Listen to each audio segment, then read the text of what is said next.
ጤና ይስጥልኝ እንደምናምሽታችኋል ውድ ተመልካቾቻችን ከአባይ ቴሌቪዥን የሚተላለፍላችሁ የዕለተ ረቡዕ ግንቦት 5 ቀን 2018 ዓ.ም አውደ ዜና ተጀምሯል። በምሽቱ የዜና ወጃችን በርካታ ዘገባዎችን ወደ እናንተ እናደርሳለን። የቢዝነስና የምጣኔ ሀብት ዘገባችንም ሰዓቱን ጠብቆ ይቀርባል። ዜናውን እየመራሁ ደግሞ ቴዎድሮስ አይቸው ከእናንተ ጋር ቆይታ አደርጋለሁ። አብራችሁን ቆዩ። በመጀመሪያው ክፍለ ጊዜ መረጃ ጥንቅር ሰዓታችን ጠቅላይ ሚኒስትር አብይ አህመድ ዛሬ አዲስ አበባ ከገቡት የፈረንሳዩ ፕሬዝዳንት ኢማኑኤል ማክሮን ጋር በሁለትዮሽ ጉዳዮች ዙሪያ መወያየታቸውን ዶክተር ጌዲዮን ጢሞቴዎስና ማርኮ ሩቢዮ ከተወያዩ በኋላ በኢትዮጵያ ላይ ተጥሎ የነበረውን የጦር መሳሪያ ማዕቀብ ማንሳቱን የአሜሪካ መንግስት ማስታወቁን የሀገራዊ ምክክር ኮሚሽን ለ2019 በጀት ዓመት የ62.6 በመቶ የበጀት ጭማሪ ጥያቄ ማቅረቡን የተመለከቱ መረጃዎችን ወደ እናንተ እናደርሳለን። አብራችሁን ቆዩ። እችላለሁ በሚል መሪ ቃል የአደይና ዛሃራ የቁጠባ ሂሳቦችን በመክፈት ከ500 ብር ጀምሮ ስትቆጥቢ የተለያዩ የባንካችን የዲጂታል አማራጮችን በመጠቀም ግብይት ስትፈጽሚ የ25 BYD ሲገል መኪና ሽልማት እጩ የሚያደርጉሽ የዕጣ ቁጥሮች ይደርሱሻል። ጠቅላይ ሚኒስትር አብይ አህመድ ዛሬ አዲስ አበባ ከገቡት የፈረንሳዩ ፕሬዝዳንት ኢማኑኤል ማክሮን ጋር በሁለትዮሽ ጉዳዮች ዙሪያ ተወያዩ። ጠቅላይ ሚኒስትር አብይ አህመድ ዛሬ ግንቦት 5 ቀን 2018 ዓ.ም አዲስ አበባ ለገቡት የፈረንሳዩ ፕሬዝዳንት ኢማኑኤል ማክሮን በቦሌ ዓለም አቀፍ አውሮፕላን ማረፊያ አቀባበል አድርገውላቸዋል። ጠቅላይ ሚኒስትር አብይ አህመድ በዚህ ወቅት ባስተላለፉት መልእክት የፈረንሳይ ሪፐብሊክ ፕሬዝዳንት ወንድሜ ኢማኑኤል ማክሮን ወደ ኢትዮጵያ እንኳን ደህና መጡ ስል ሁሉ ጊዜ በልዩ ትኩረትና ደስታ ነው ሲሉም ገልጸዋል። ጠቅላይ ሚኒስትር አብይ አህመድ አክለውም በኢትዮጵያ የሚያደርጉት ሶስተኛው ይፋው የሥራ ጉብኝቶ በፈረንሳይና ኢትዮጵያ መካከል ያለውን የጸና ወዳጅነት ጉልህ ማሳያ ነው በማለት ተናግረዋል። ወሳኝና ፍሬያማ በሆኑ ጉዳዮች ላይ ትኩረት በምናደርግበት በዚህ ወቅት አንድ ነገር እርግጥ ነው፣ እርሱም በኢትዮጵያና በፈረንሳይ መካከል ያለው ትብብር ይበልጥ እየተጠናከረ ብቻ የሚዘልቅ ነው ሲሉም ጠቅላይ ሚኒስትር አብይ አህመድ በማህበራዊ ትስስር ገጻቸው ባሰፈሩት መልእክት ገልጸዋል። ጠቅላይ ሚኒስትር አብይ አህመድ አክለውም በሁለቱ ሀገራት መካከል የተደረጉ ቁልፍ ስምምነቶችን በጋራ የመራን ሲሆን የታዳሽ የተቀናጀና ዘላቂ ኃይል እንዲሁም የዲጂታላይዜሽን ፕሮግራምን ለመተግበር የሚውል የ54.6 ሚሊዮን ዩሮ ብድር ስምምነትና የ150 ሜጋዋት የጂኦ ተርማል የመንግስትና የግል አጋርነት አዲስ የማዕቀፍና የፍኖተ ካርታ ልውውጥ ይገኙበታል ብለዋል። ኢማኑኤል ማክሮን የሳይንስ ሙዚየምን ጨምሮ በአዲስ አበባ የተለያዩ ቦታዎችን ጎብኝተዋል። ኢማኑኤል ማክሮን በኬንያ ናይሮቢ ለ2 ቀናት የተካሄደውን አፍሪካ አዋርድ ጉባኤ ካጠናቀቁ በኋላ ነው ዛሬ አዲስ አበባ ለይፋው የሥራ ጉብኝት የገቡት። ጠቅላይ ሚኒስትር አብይ አህመድም ትናንት በኬንያ ናይሮቢ በተካሄደው ጉባኤ ላይ ተሳትፈው እንደነበረም ይታወሳል። ዶክተር ጌዲዮን ጢሞቴዎስና ማርኮ ሩቢዮ ከተወያዩ በኋላ በኢትዮጵያ ላይ ተጥሎ የነበረውን የጦር መሳሪያ ማዕቀብ ማንሳቱን የአሜሪካ መንግስት አስታወቀም። የአሜሪካ የውጭ ጉዳይ ሚኒስትር የሀገር መከላከያ ንግድ ቁጥጥር ዳይሬክቶሬት በኢትዮጵያ ላይ ተጥሎ የነበረው የጦር መሳሪያ ማዕቀብ ማንሳቱን አስታውቋል። ዳይሬክቶሬቱ ግንቦት 3 ቀን 2018 ዓ.ም እንደገለጸው በኢትዮጵያ ላይ ይከተል የነበረውን የክልከላ ፖሊሲ በማንሳት አሁን ላይ በዓለም አቀፍ የጦር መሳሪያ ዝውውር ደንብ ITAR ቁጥጥር የሚደረግባቸውንና ከኢትዮጵያ ጋር የተያያዙ የፍቃድ ማመልከቻዎችን በየተራ እየገመገመ መሆኑን አስታውቋል። ይህንን ተከትሎ በቅርብ የሚወጡ የደንብ ለውጥ ኢትዮጵያ በዓለም አቀፍ የጦር መሳሪያ ዝውውር ደንብ ITAR 126.1 ዝርዝር ውስጥ ከሚገኙ ሀገራት ተርታ እንድትሰረዝ የሚደረግ መሆኑን ጠቅሷል። ይህ ደንብ በአሜሪካ ማዕቀብ ስር የሚገኙ የተወሰኑ ሀገራት ለመከላከያ ሰራዊት፣ ለፖሊስ፣ ለደህንነትና ለሌሎችም የሀገር ውስጥ የጸጥታ ኃይሎቻቸው የሚሆኑ የመከላከያ ቁሳቁስንና አገልግሎቶችን ከውጭ ገዝተው ማስገባትም ሆነ ወደ ውጭ ሀገር መላክ እንዳይችሉ የሚከለክል መሆኑም ይታወቃል። ሆኖም አሁን ላይ የአሜሪካ መከላከያ ንግድ ቁጥጥር ዳይሬክቶሬት ይህ ማዕቀብ መነሳቱን ይፋ እንዳደረገ ቢቢሲ በዘገባው አመልክቷል። የኢትዮጵያ ውጭ ጉዳይ ሚኒስትር ጌዲዮን ጢሞቴዎስ ወደ ዋሽንግተን አቅንተው ከአሜሪካ አቻቸው ማርኮ ሩቢዮ ጋር በሁለትዮሽና የምስራቅ አፍሪካ ቀጠናዊ ጉዳዮች ላይ ከተነጋገሩ በኋላ ነው ይህ ማዕቀብ መነሳቱ የተገለጸው። የውጭ ጉዳይ ሚኒስትሮቹ በውይይታቸው በምስራቅ አፍሪካ የሚከሰቱ ግጭቶችን በመፍታትና ውጥረቶችን በማርገብ ረገድ ኢትዮጵያ በምትጫወተው ወሳኝ ሚና ላይ አጽንኦት ሰጥተው መነጋገራቸውን የአሜሪካ ውጭ ጉዳይ ሚኒስትር አስታውቋል። ማርኮ ሩቢዮ ከዶክተር ጌዲዮን ጋር በአካል ተገናኝተው ከመነጋገራቸው አስቀድሞ በዚያው ዕለት ከጠቅላይ ሚኒስትር አብይ አህመድ ጋር በቀጠናዊ መረጋጋት፣ በጸረ ሽብር ትብብር፣ በኢኮኖሚና በአፍሪካ ቀንድ ደህንነት ዙሪያ በስልክ ተወያይተዋል። የሀገራዊ ምክክር ኮሚሽን ለ2019 በጀት ዓመት የ62.6 በመቶ የበጀት ጭማሪ ጥያቄ አቀረበ። በሕዝብ ተወካዮች ምክር ቤት የፕላን በጀትና ፋይናንስ ጉዳዮች ቋሚ ኮሚቴ የሀገራዊ ምክክር ኮሚሽንንና የፌዴራል ዋና ኦዲተር መስሪያ ቤትን የ2019 በጀት ዓመት የበጀት ፍላጎትን ገምግሟል።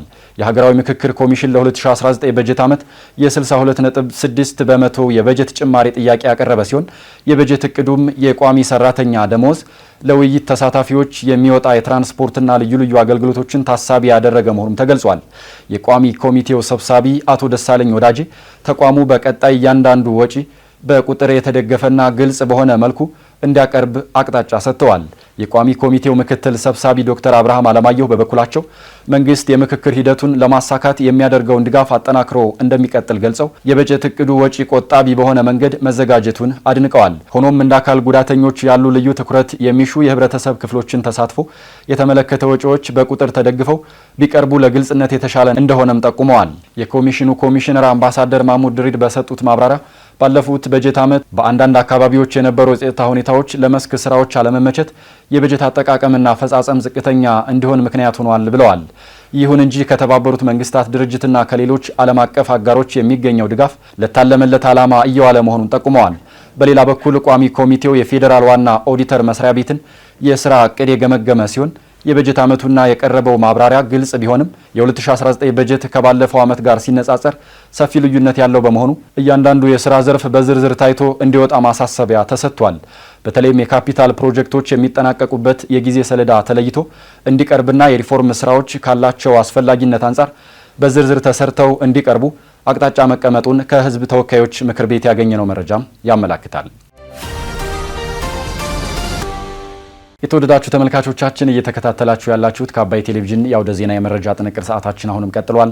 ወደ ሁለተኛው ዙር ጥንቅራችን ስናልፍ ደግሞ ቅዱስ ሲኖዶስ በትግራይ ክልል ያለውን ወቅታዊ ሁኔታ ጨምሮ በአራት አጀንዳዎች ላይ ተወያይቶ ውሳኔ ማሳለፉን፣ አፍሪካውያን በቅኝ ገዢዎችና በባሪያ ንግድ ዘመን ለተፈጸመባቸው ግፍ ካሳ ማግኘት ይገባቸዋል ሲሉ አንቶኒዮ ጉተሬዝ መናገራቸውን ጨምሮ ሌሎች ዜናዎችን ደግሞ ዘነበ ህሉፍ እንደሚከተል ያቀርባቸዋል። አብራችሁን ቆዩ። ቅዱስ ሲኖዶስ በትግራይ ክልል ያለውን ወቅታዊ ሁኔታ ጨምሮ በአራት አጀንዳዎች ላይ ተወያይቶ ውሳኔዎችን አሳለፈ።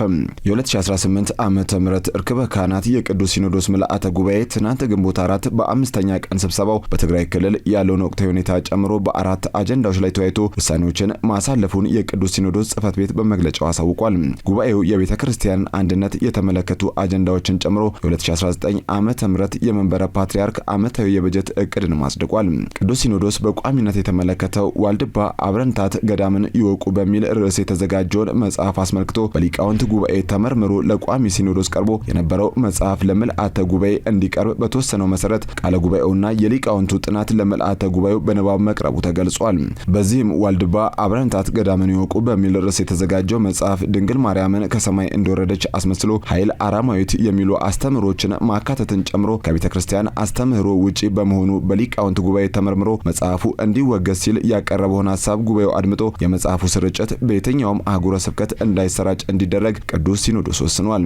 ቅዱስ ሲኖዶስ በሁለተኛ ደረጃ የተመለከተው በትግራይ ክልል ያለውን ወቅታዊ ሁኔታ ሲሆን ይህም የቤተ ክርስቲያን አንድነት የሚጎዳ በመሆኑ በልዩ ትኩረት የሚከታተለውና የተፈጠሩት ችግሮች ሙሉ ለሙሉ እንዲፈቱ ከፍተኛ ጥረት እንደሚያደርግ ገልጿል። በብፁዓን አበው ሊቃነ ጳጳሳት የሚመራ የቅዱስ ሲኖዶስ ዋና ጸሐፊን ያካተተና ሊቃውንተ ቤተ ክርስቲያንም የተካተቱበት የሀገራዊ ሰላምን የቤተ ክርስቲያን አንድነት ኮሚቴ አቋቁሞ ጉዳዩን እየተከታተሉ ለምልአተ ጉባኤው በየዓመቱ ባሉት መደበኛ ስብሰባዎች ሪፖርቶችን እንዲያሰማ ተወስኗል።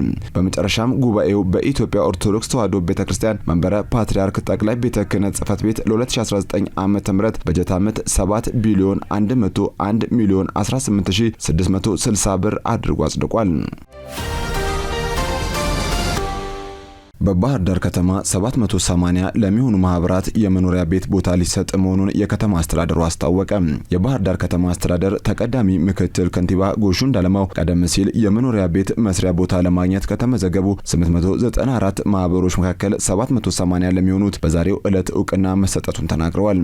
ለቅድመ ቁጠባ ወደ ባንኮች ዝርዝራቸው ያልተላኩ ማህበራትና በልዩ ልዩ ምክንያቶች በቅሬታ ሂደት ጉዳያቸው እየታየላቸው ያሉ ማህበራት መሆናቸው ተገልጿል።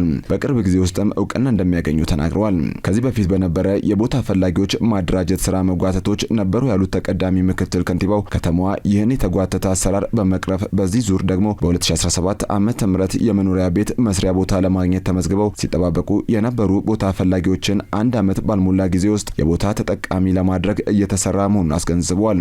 ለ25000 ቤት መስሪያ ቦታ ፈላጊዎች የሚሆን ቦታ መዘጋጀቱንም የጠቆሙት ከንቲባው በዚህም የአርሶ አደር ልጆችም ተጠቃሚ እንደሚሆኑና ለእያንዳንዱ ግለሰብ 150 ካሬ ቦታ ለመስጠት እንደተወሰነም ጠቅሰዋል። ሌሎች የከተማ ነዋሪዎችንም የመኖሪያ ቤት መስሪያ ቦታ ተጠቃሚ ለማድረግ ምዝገባው በቅርብ ይከናወናል ብለዋል። የመሬት ካሳም ውሳኔ አግኝቷል። የካሳ ክፍያው እንደተጠናቀቀም በግንቦት ወር አጋማሽ የቦታ ርክክብ ይደረጋል ነው ያሉት። በዚህ ዙር በተለይም ደግሞ የኑሮ ውድነቱ እየፈተናቸው ካሉ የህብረተሰብ ክፍሎች መካከል በቤት መስሪያ ቦታ ተጠቃሚ እንዲሆኑ ለማድረግ ጥረት እንደተደረገም ጠቅሷል ሲል የዘገበው አሚኮ ነው። አፍሪካውያን በቀኝ ገዢዎችና በባሪያ ንግድ ዘመን ለተፈጸመባቸው ግፍ ካሳ ማግኘት ይገባቸዋል ሲሉ አንቶኒዮ ጉተሬስ ተናገሩ። 10ኛው የአፍሪካ ህብረትና የተባበሩት መንግስታት ድርጅት የጋራ ውይይት በአዲስ አበባ እየተካሄደ ሲሆን በመድረኩ የአፍሪካ ህብረት ኮሚሽን ሊቀመንበር ማህሙድ አሊ የሱፍና የተባበሩት መንግስታት ድርጅት ዋና ጸሐፊ አንቶኒዮ ጉተሬስ ተወያይተዋል። በዚህም በአፍሪካ ህብረትና በተባበሩት መንግስታት ድርጅት የትብብር ማዕቀፍ የትግበራ ሂደት በሰላምና ደህንነት እንዲሁም በኢኮኖሚ ጉዳዮች ዙሪያ መምከራቸው ተገልጿል። በሳህል ሀገራትና በመካከለኛው ምስራቅ ያለው ቀውስ አህጉሪቱን ከፍተኛ ዋጋ ያስከፈላት መሆኑን የህብረቱ ኮሚሽን ሊቀመንበር ማህሙድ አሊ የሱፍ ጠቁመዋል።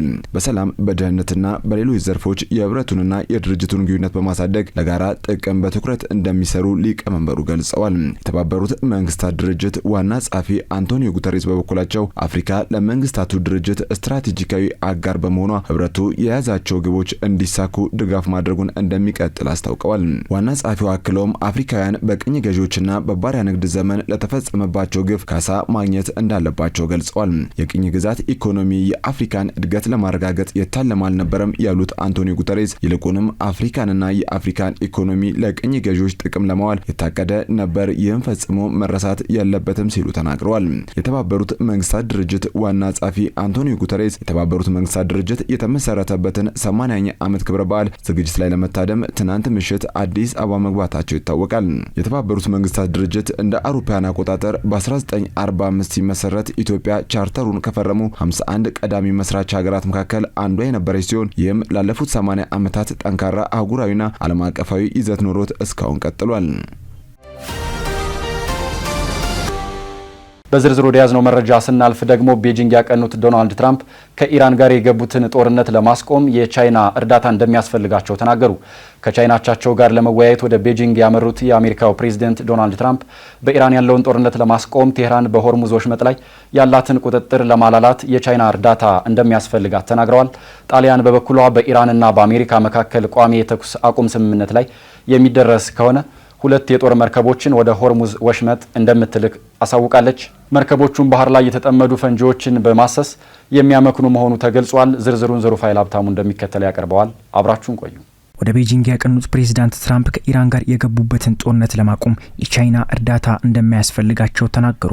የአሜሪካው ፕሬዝዳንት ዶናልድ ትራምፕ ከቻይናው ፕሬዝዳንት ሺ ጂንፒንግ ጋር ለሚያደርጉት ጉባኤ ቤጂንግ ከመድረሳቸው ቀደም ብሎ በሰጡት መግለጫ በኢራን ያለውን ጦርነት ለማቆምና ቴህራን በሆርሙዝ ወሽመጥ ላይ ያላትን ቁጥጥር ለማላላት የቻይና እርዳታ ያስፈልገኛል ብለው እንደማይጠብቁም ተናግረዋል። ከዋሽንግተን ከመነሳታቸው በፊት ንግግር ያደረጉት ትራምፕ ሁለቱም ወገኖች በዓለም ላይ ካለው የነዳጅ አቅርቦት ውስጥ 1/5 የሚተላለፍበትን የባህር መንገድ በዘጉበት በዚህ ግጭት ውስጥ ቻይና ሊኖራት የሚችለውን ሚና አሳንሰውታል። ለወራት ሲጠበቅ በነበረው በዚህ የፕሬዝዳንት ትራምፕ የቻይና ጉብኝት ከሀገሪቱ ፕሬዝዳንት ጋር ችግር በገጠመው የሁለቱ ሀገራት የንግድ ግንኙነት፣ በኢራን በሚካሄደው ጦርነትና አሜሪካ ለታይዋን ስለምትሸጠው የጦር መሳሪያ ይወያያሉ ተብሎም ይጠበቃል። ትራምፕ ቤጂንግ ከመድረሳቸው ከሰዓታት በፊት የቻይናና የአሜሪካ ባለስልጣናት ደቡብ ኮሪያ ውስጥ ተገናኝተው ባደረጉት ውይይት አንዳቸው በሌላኛቸው ምርት ላይ የናረ ታሪፍ ላለመጣል ፍላጎት እንዳላቸውም ገልጸዋል። ትራምፕ ለጋዜጠኞች በሰጡት መግለጫ በኢራን ጉዳይ ምንም አይነት እርዳታ የምንፈልግ አይመስለኝም፣ በሰላማዊ መንገድ የሚሆን በሌላ በማንኛውም ሁኔታ ድሉ የኛ ይሆናል ሲሉም ተናግረዋል።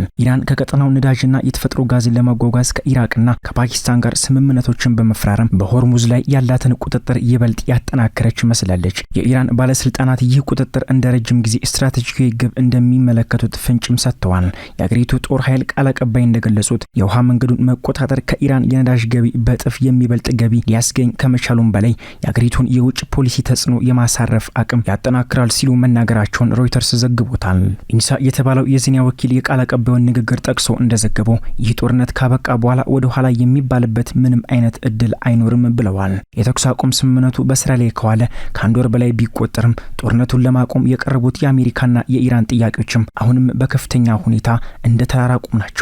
ዋሽንግተን ቴህራን የኒውክሌር መርሃ ግብሯን እንድታፈርስና በወሽመጡ ላይ የፈጠረችውን ማነቆ እንድታላላ ጥሪ ማቅርባለች። በሌላ በኩል ኢራን ደግሞ ለደረሰባት የጦርነት ጉዳት ካሳ እንዲከፈላት አሜሪካ የጣላችው እገዳ እንዲያበቃና እስራኤል በኢራን ከሚደገፈው ሄዝቦላ ጋር የምትዋጋበትን ሊባኖስን ጨምሮ በሁሉም ግንባሮች ላይ ውጊያ እንዲቆም ጠይቃለች። ትራምፕ እነዚህ የኢራን አቋሞች ቆሻሻ በማለት ውድቅ ማድረጋቸውም አይዘነጋም። የትራምፕ አስተዳደር ማክሰኞ ዕለት እንደገለጸው ከፍተኛ የአሜሪካና የቻይና ባለስልጣናት ባለፈው ወር በሆርሙዝ በኩል የሚያልፉ መርከቦች እንቅስቃሴዎች ላይ ማንኛውም ሀገር የጉምሩክ ቀረጥ መጣል እንደሌለበት ተስማምተዋል። ይህም ከጉባኤ አስቀድሞ በጉዳዩ ላይ የጋራ ስምምነት እንዳለ ለማሳየት የተደረገ ጥረትም ነው። የኢራን ነዳጅ ዋነኛ ገዢ ሆነችውና ከቴህራን ጋር የጠበቀ ግንኙነት ያላት ቻይና የቀረበውን መረጃም አልተቃወመችም። ይህ በእንዲህ እንዳለ ጣሊያን ቋሚ የተኩስ አቁም ስምምነት ላይ የሚደረስ ከሆነ 2 የጦር መርከቦችን ወደ ፋርስ ባህረ ሰላጤ እንደምትልክ አስታውቃለች። ወደ ጦርነት ቀጠናው የሚሰማሩ እነዚህ የጦር መርከቦች ባህር ላይ የተጠመዱ ፈንጂዎችን በማሰስ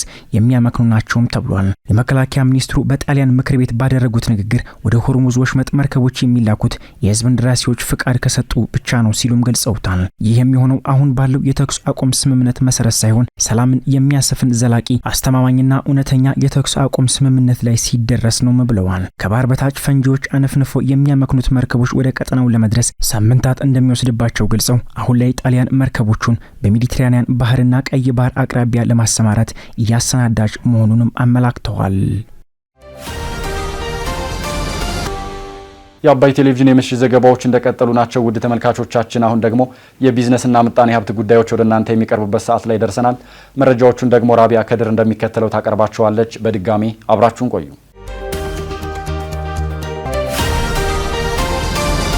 ኢትስዊች አክሲዮን ማህበር በበጀት ዓመቱ 10 ወራት ውስጥ ከ1 ትሪሊዮን ብር በላይ ገንዘብ ማንቀሳቀስ መቻሉ ተጠቆመ። ሁሉንም የኢትዮጵያ ባንኮች በበላይነት ይዞ የሚንቀሳቀሰው ኢትስዊች አክሲዮን ማህበር የግብይት መጠኑን በማሳደግ በዘንድሮ በጀት ዓመት 10 ወራት ውስጥ ከ1 ትሪሊዮን ብር በላይ ገንዘብ ማንቀሳቀስ መቻሉ ተጠቁሟል። በኢትስዊች በኩል የተንቀሳቀሰው የገንዘብ መጠን ከፍተኛ ጭማሪ ከማሳየቱም በላይ በአንድ ቀን ከ1 ሚሊዮን በላይ ግብይት መፈጸም መቻሉንም ሪፖርተር ዘግቧል። የኩባንያው የ2015 ሂሳብ ዓመት የ9 ወራት አፈጻጸም እንደሚያመለክተው በኢትስዊች በኩል 886.3 ቢሊዮን ብር መንቀሳቀስ መቻሉ ተገልጿል። ይህም በአንድ ወር ውስጥ ከ156 ቢሊዮን ብር በላይ አዲስ ግብይት በማካሄድ አጠቃላይ ያንቀሳቀሱ የገንዘብ መጠን በ10 ወሩ መጨረሻ ላይ ወደ 1 ትሪሊዮን ብር ማድረስ መቻሉም ተመላክቷል። በ9 ወራት በኢትስዊች በኩል መንቀሳቀስ ከቻለው 886.3 ቢሊዮን ብር ውስጥ ከፍተኛ ድርሻ የያዘው ከአንድ ባንክ ወደ ሌላ ባንክ የተደረገ የገንዘብ ዝውውር ነው። የአገልግሎት ዘርፉ በየጊዜው እድገት እያስመዘገበ መቀጠሉን የሚገልጸው የኩባንያው መረጃ በ2018 የሂሳብ ዓመት በ9 ወራት ውስጥ በቀዳሚዎቹ ዓመታት ከተመዘገበው የገንዘብ እንቅስቃሴ ብልጫ ያለው አፈጻጸም ሊያሳይብ ችሏል።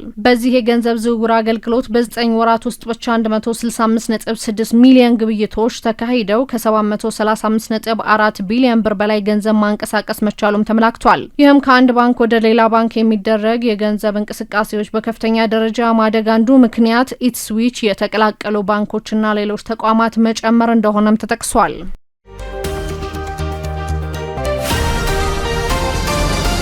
ኢንቨስትመንት ኮሚሽን በ9 ወራት ውስጥ የውጭ ቀጥተኛ ኢንቨስትመንት በመሳብ ከ3.5 ቢሊዮን ዶላር በላይ ገቢ ማግኘቱን አስታወቀ። በሕዝብ ተወካዮች ምክር ቤት የንግድና ቱሪዝም ጉዳዮች ቋሚ ኮሚቴ የኢትዮጵያ ኢንቨስትመንት ኮሚሽንን የ2018 በጀት ዓመት የ9 ወራት እቅድ አፈጻጸም ሪፖርት ገምግሟል። የንግድና ቱሪዝም ጉዳዮች ቋሚ ኮሚቴ ሰብሳቢ ወይዘሮ አሻ ያህያ ኢትዮጵያ ያላትን እምቅ ሀብት በማስተዋወቅ ቅንጅታዊ አሰራርን በማሳደግ ለኢንቨስትመንት ምቹ ከባቢ በመፍጠርና ቀጥታ የውጭ ኢንቨስትመንትን በመሳብ ረገድ ኮሚሽኑ ትኩረት ሰጥቶ እየሰራ ነው ብለዋል። በስራ ዕድል ፈጠራ፣ በቴክኖሎጂ ሽግግርና በውጭ ምንዛሬ ገቢ የተመዘገቡ ውጤቶች ተጠናክረው ሊቀጥሉ እንደሚገባ የቋሚ ኮሚቴው ሰብሳቢ አቅጣጫ አስቀምጧል። የሀገር ውስጥና የውጭ ኢንቨስተሮች በሁሉም የሀገሪቱ አካባቢዎች እንዲንቀሳቀሱና ፕሮጀክቶች በፍጥነት ወደ ምርት እንዲገቡ የማድረግ ስራ ለሀገር ገቢና ወጪ ምርት መጣጣም ያላቸውን አስተዋጽኦ አበራታች መሆኑንም ወይዘሮ አሻ ጠቁመዋል። የቋሚ የኮሚቴው ምክትል ሰብሳቢ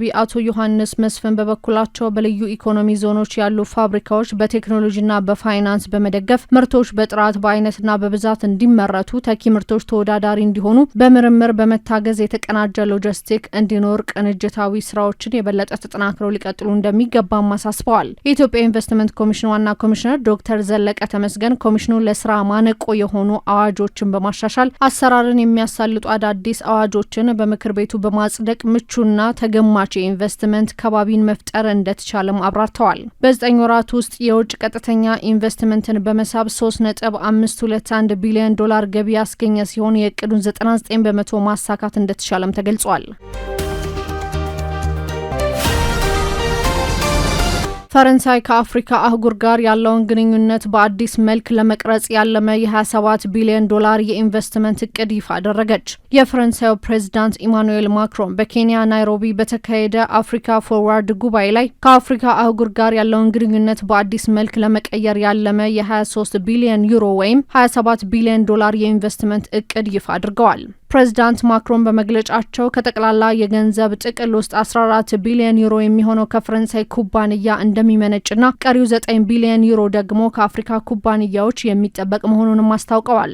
ኢንቨስትመንቱ በዋናነት በኢነርጂ ሽግግር፣ በግብርና፣ በዲጂታል ቴክኖሎጂ፣ በባህር ላይ ፕሮጀክቶችና በሰው ሰራሽ አስተውሎት ወይም ኤአይ ላይ የሚውል ይሆናልም ነው የተባለው። ይህ ግዙፍ የኢኮኖሚ እንቅስቃሴ በአፍሪካና በፈረንሳይ 250 ሺህ አዳዲስ የስራ እድሎችን እንደሚፈጥርም ፕሬዚዳንቱ ተናግረዋል። እኛ ነው በአፍሪካ አህጉር ላይ ኢንቨስት ለማድረግ ብቻ አይደለም ያሉት ፕሬዚዳንት ማክሮን ታላላቅ አፍሪካውያን የንግድ መሪዎችም ወደ ፈረንሳይ መጥተው ኢንቨስት እንዲያደርጉ እንፈልጋለን ሲሉ ግንኙነቱ የሁለትዮሽ ተጠቃሚነትን ያማከለ መሆኑንም ተናግረዋል። እርምጃው ፈረንሳይ ከቀድሞ ቀኝ ግዛቶቿ ጋር ያላትን ግንኙነት እየቀነሰ በመጣበት ወቅት ከእንግሊዝኛ ተናጋሪ አገራት ጋር ያለውን የንግድ ትስስር ለማጠናከር የወሰደችው እርምጃ ነው ተብሏል። በጉባኤው ላይ አፍሪካዊው ባለጸጋ አልኮ ዳንጎቴን ጨምሮ የቶታል ኢነርጂና የኦሬንጅ ኩባንያዎች ከፍተኛ ስራ አስፈጻሚዎችም ተገኝተዋል። በመድረኩ የፈረንሳይ የጭነት መርከብ ድርጅት የሞምባሳን ወደብን ለማዘመን የ700 ሚሊዮን ዩሮ ኢንቨስትመንት ለማድረግ ቃል ገብቷልም ተብሏል።